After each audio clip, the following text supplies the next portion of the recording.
प्राप्त होती है।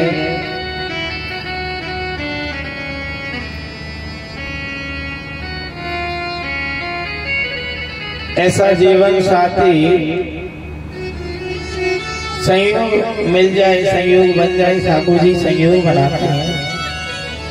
तो हम लोग भगवान के लिए दोष देते हैं, ठाकुर जी आपने ये अच्छा नहीं किया, हमारा संयोग ऐसे साथी से बना दिया कि अब तो जीवन वृतांत करना है, लेकिन जो भाव है वो परिपूर्ण नहीं है, ऐसा हम विचार कर लेते हैं। लेकिन आत्मदेव जी ने कभी ऐसा भाव प्रकट नहीं किया कि धुंधली, आत्मदेव जी की गृहिणी का क्या नाम है? धुंधली।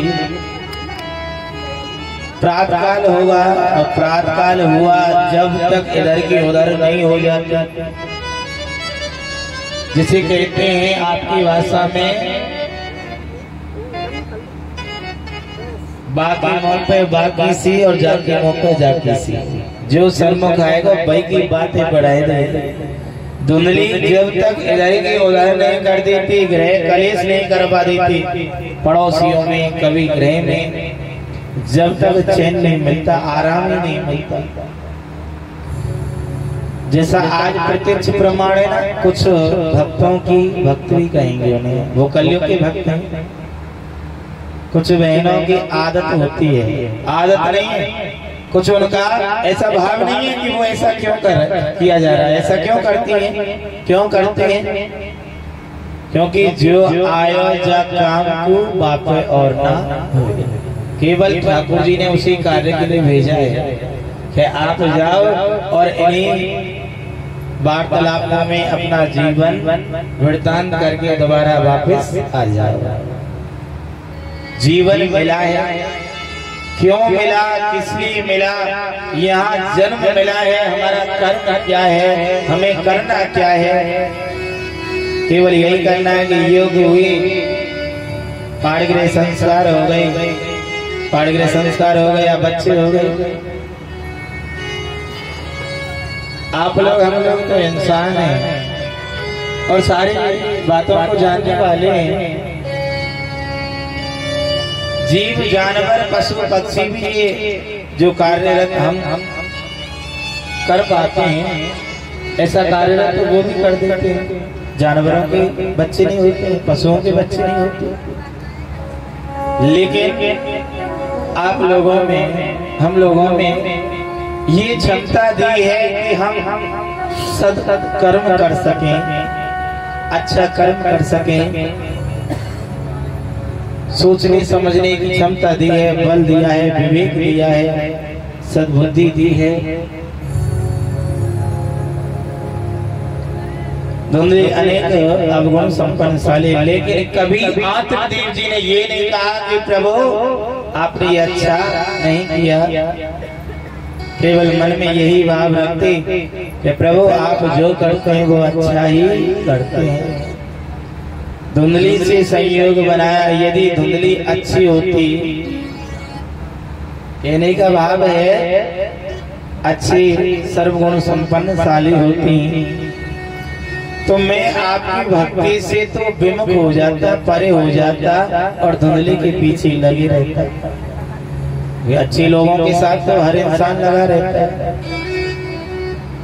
प्रभु जो आप करते हैं ठीक है, कभी भगवान के लिए दोषारोपण नहीं किया। जैसे हम लोग, आप लोग कभी कभी कर बैठते हैं कि भगवान ये आपने अच्छा नहीं किया, वो जो भी करते हैं वो अच्छा ही करते हैं, लेकिन अच्छे और बुरे जैसा संयोग है,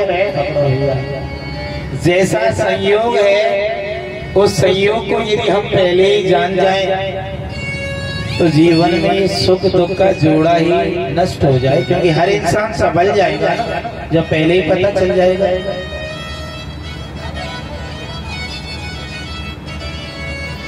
धन धान से परिपूर्ण, लेकिन आत्मदेव जी के गृह में केवल एक सुख नहीं, और वो सुख है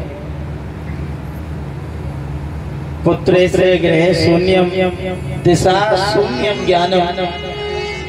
पुत्र के बिना गृह शमशान के समान है, और ज्ञान बिना दिशा का यदि बोध नहीं है, ज्ञान नहीं है, तो हम नहीं जान सकते कि ये दिशा कैसी है।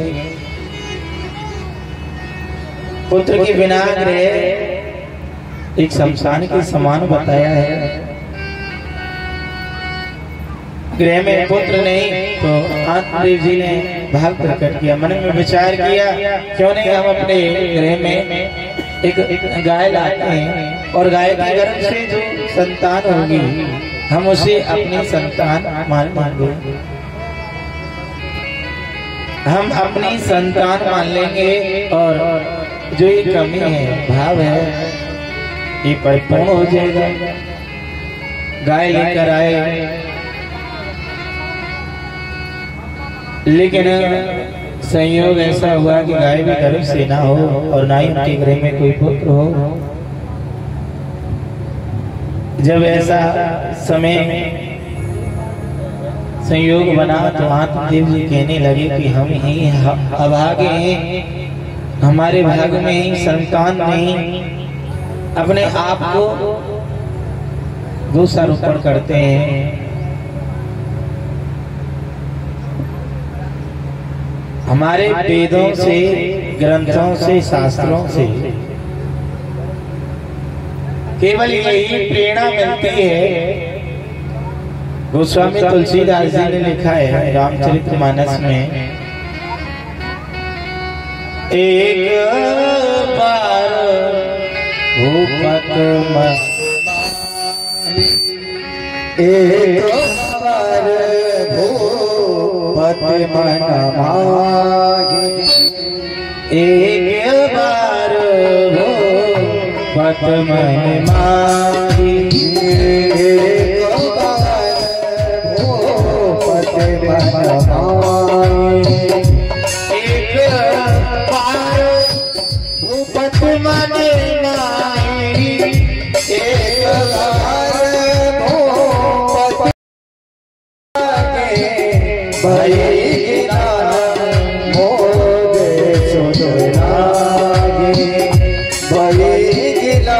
भूपत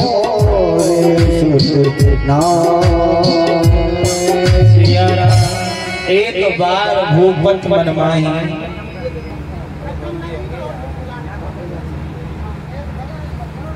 एक बार भूपत मन माही, भये गिलान मोर सुत नाही। केवल एक बार महाराज दशरथ जी के मन में ये भाव उदय हुआ कि मेरे गृह में 3 रानियां हैं और मेरे गृह में कोई संतान नहीं है।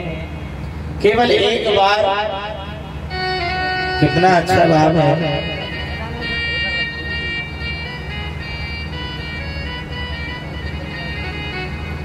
कल आपके लिए बताया 3 प्रकार के ताप, दैहिक, दैविक, ये प्रभु पहले से बनाए हुए हैं। दैहिक, दैविक, भौतिक ताप, दैहिक, दैविक, भौतिक ताप, राम राज का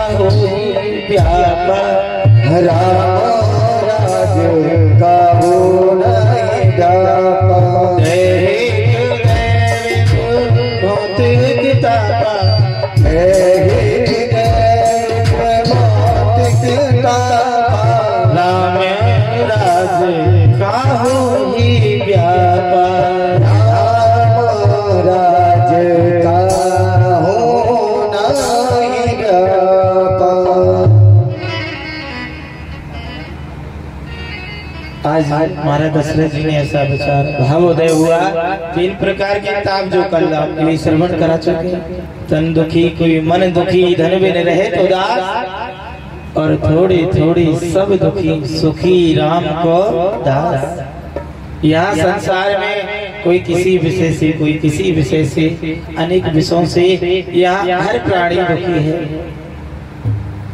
जो अपने आप में ऐसा भाव कि हम सुखी हैं, से एक बार पूछ कर देखो कि आप सुखी हैं कि नहीं। किसी ना किसी कारण बोली बाकी बिहारी लाल की जय हो। लेकिन महाराज दशरथ जी ने कभी, जैसे आज विवाह हुआ,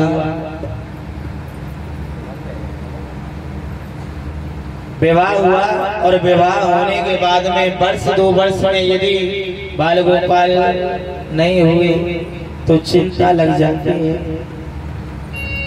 और चिंता ऐसी लग जाती है क्योंकि चिंता चिता से बढ़कर है, घुन की समान लग जाती है। जिंदे को चिंता खाती है, मुर्दे को चिता जलाती है। हमें चिंता नहीं करनी चाहिए, केवल प्रभु के नाम का चिंतन करना चाहिए, क्योंकि हम ये भगवान के नाम का चिंतन करेंगे, स्मरण करेंगे,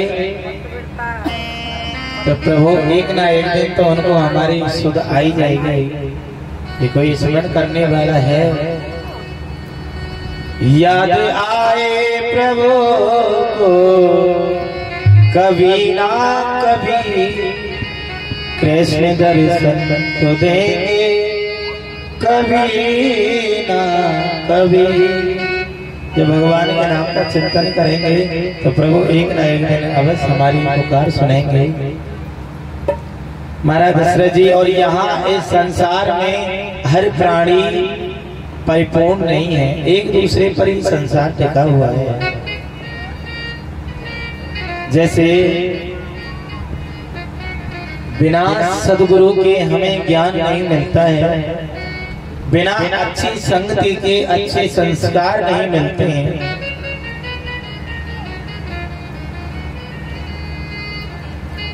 कि गुरु ज्ञान के बिना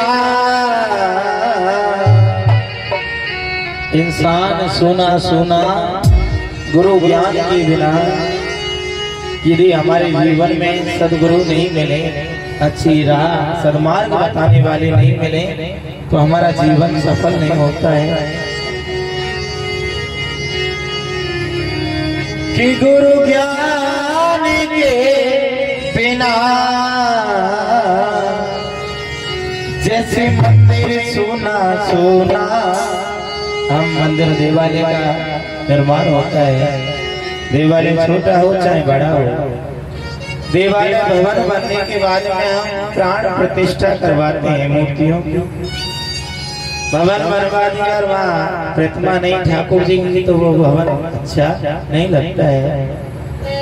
जैसे मंदिर सोना सोना भगवान के बिना, जैसे मंदिर सोना सोना भगवान के बिना।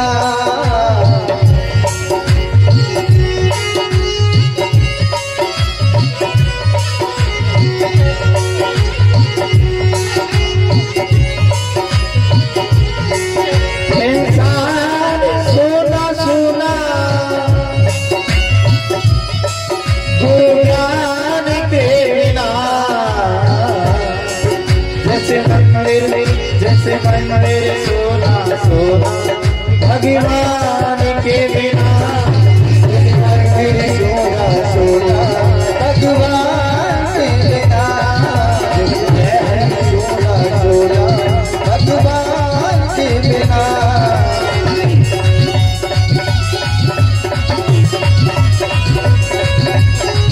भगवान के बिना, भगवान के बिना,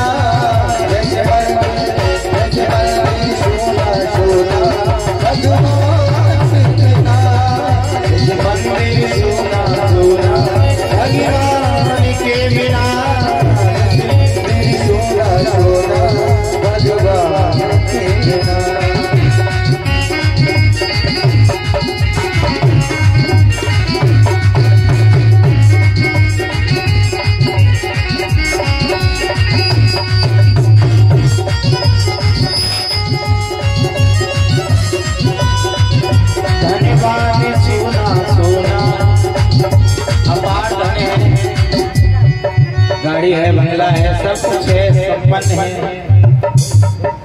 लेकिन धन है धनवान सोना सोना, धनवान है फिर भी सोना है, केवल एक विशेष से, एक वजह से।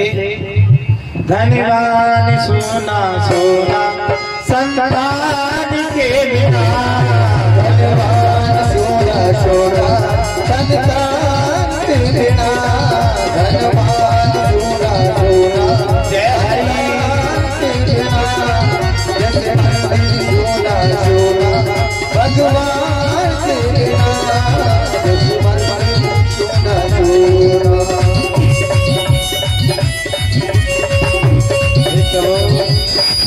जैसे दिया सोनी सोनी गुणगान के बिना, जैसे दिया सोनी सोनी गुणगान के बिना। विशेष बात है, बेकार नप जाने नीच ना जाने हो, बेकार ज्ञान नीच नहीं जाने हो, बेकार नप जाने नीच ना जाने हो, बेकार ज्ञान नीच नहीं जाने हो। नृप कहते हैं राजा से, नृप कहते हैं राजा से, और राजा 4 नीतियों से राज करता है। श्याम दाम दंड और भेद। जिस राजा के पास ये 4 नीति नहीं है वो राजा कोई मतलब का नहीं है, वो राजपाट नहीं संभाल सकता। बेकार नप जाने नीच ना जाने हो, बेकार नप जाने नीच ना जाने हो, बेकार बाग जमीना बोले वारी हो, बेकार बाग जमीना बोले वारी हो, बेकार बाग जको ना कोई माली हो, बेकार बाग जको ना कोई माली हो, बेकार धनवान जाने भीख ना डाली हो, बेकार धन जाने भीख ना डाली हो। ऐसा धन क्या मतलब का? ठाकुर जी ने हमें योग्य बनाया, हमारे द्वार पर आया, अतिथि जैसा है जैसा दे देना चाहिए, यदि नहीं है तो हाथ जोड़ देना चाहिए, लेकिन हमें बुरा भला नहीं बोलना चाहिए। बेकार धनवान जाने भीख ना डाली हो, बेकार धन भीख नहीं डाली हो, रामादल सोना सोना, रामादल सोना सोना। रामादल है, रामादल कहा गया भगवान के दल को। जब त्रेता युग में राम अवतार हुआ, मर्यादा पुरुषोत्तम श्री राम का अवतार हुआ। रामादल सोना सोना, रामादल है फिर भी सोना है। किस वजह से सोना है? यहाँ एक व्यक्ति परिपूर्ण नहीं है, एक दूसरे पर आसीन है। रामादल सोना सोना हनुमान के बिना, रामादल सोना सोना हनुमान के बिना, रामादल सोना सोना हनुमान के बिना, रामादल सोना सोना हनुमान के बिना। जय हरि।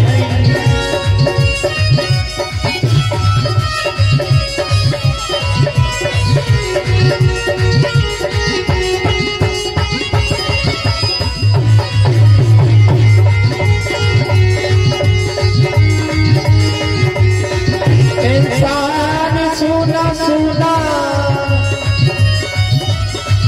गुरु ज्ञान के बिना, इंसान सुना सुना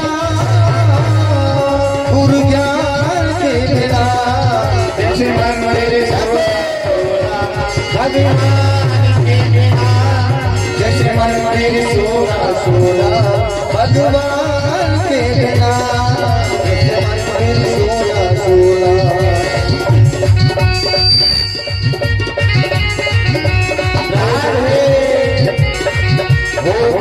बोलो हरि गोपाल बोलो, गोविंद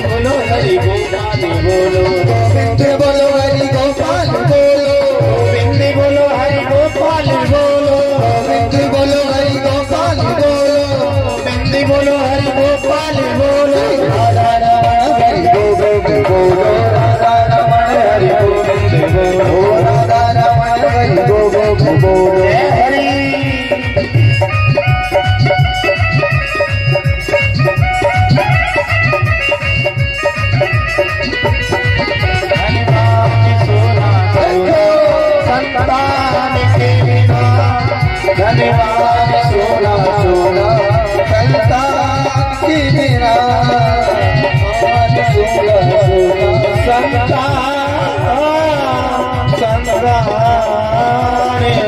के बिना।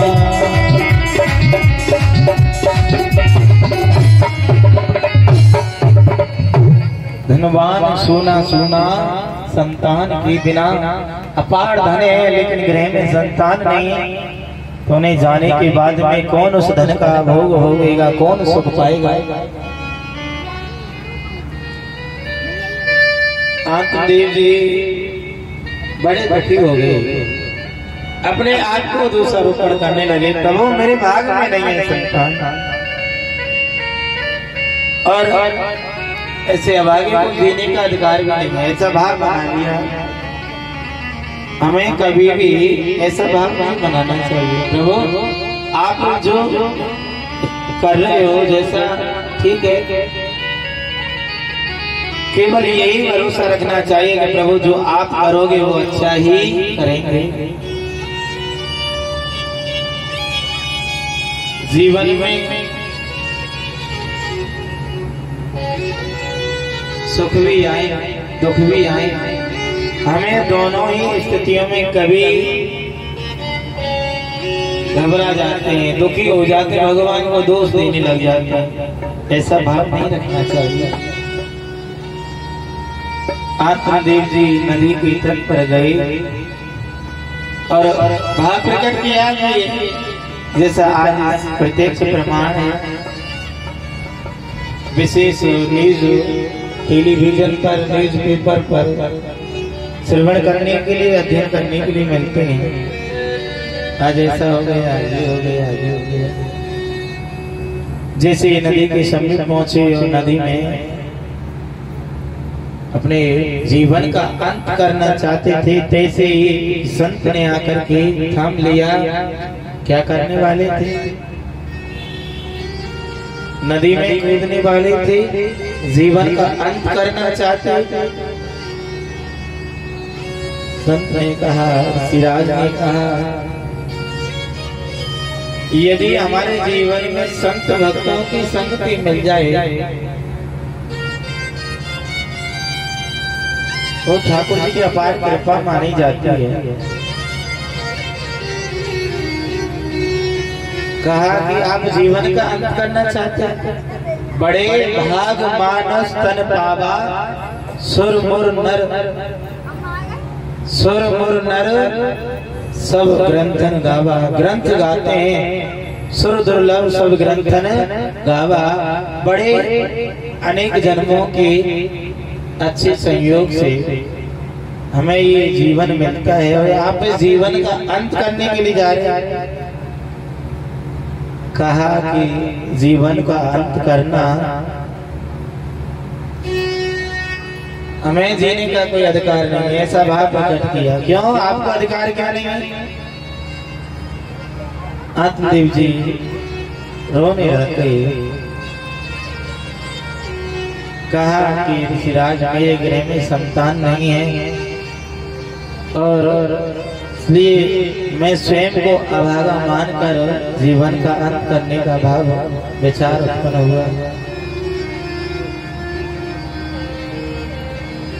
ऋषिराज ने कहा कि जीवन का अंत करने से जीवन की परेशानी या संघर्ष दूर नहीं हो जाएगा। जीवन जीना और जीवन में आने वाले संघर्ष, अनेक परेशानियां, वही हमें जीवन का मूल सिखाती है कि इस जीवन में क्या मूल है। यदि जीवन में सुखी सुख आए तो दुख का क्या मूल समझेंगे हम लोग? समझेंगे नहीं, समझेंगे, क्योंकि हमने देखा ही नहीं है दुख। और जीवन में कभी ऐसा संयोग बन जाए तो हमें आगे के लिए संभलने के लिए ऐसा अवसर मिल जाता है कि हम हार नहीं मानते हैं। आत्मदेव जी ने अपनी व्यथा को श्रवण कराया, रोने लगे। इसी संत ने देखा बहुत दुखी है, भाग्य रेखाएं व हस्त रेखाएं देखी। कहा कि आप अपनी भाग्य रेखाएं हस्त रेखाएं दिखाए। आज कहते हैं कि नहीं, ऐसा कुछ नहीं है। ज्ञानी संत भक्त केवल भाग रेखाओं से, हस्त रेखाओं से हमारे जीवन का सारा हाल बता देते हैं, लेकिन वही बता देते हैं, वही बताते हैं जो ज्ञान से परिपूर्ण हो। ज्ञान तो सागर है, परिपूर्ण होना कठिन बात है, लेकिन जिन्हें ज्ञान होता है, जैसे त्रेता युग में आत्मदेव जी ने अपनी हस्तरेखाओं को दिखाया। ऋषि संत ने कहा कि आपके भाग में तो एक जन्म नहीं 7 जन्मों तक कोई संतान नहीं है। जब ऐसा श्रवण किया तो आत्मदेव जी और दुखी हो गए, रोने लगे। ये तो अपने और अच्छी बात बता दी, एक जन्म क्या 7 जन्मों तक हमारे गृह में संतान नहीं। त्रेता युग में भी ऐसा संयोग बना जब मर्यादा पुरुषोत्तम श्री राम भगवान जनकपुर में सबसे शिरोमणि मंच पर विराजमान थे और विधेयराज जनक जी ने स्वयंवर लगाया था कि जो शिव जी की धनुष का खंडन करेगा उसी के साथ में सीता जी का विवाह होगा। भगवान के जन्म से पहले, त्रेता युग से पहले इस प्रकार विवाह नहीं होते जो आज आप लोग, हम लोग बहनों के बेटियों का विवाह करते हैं।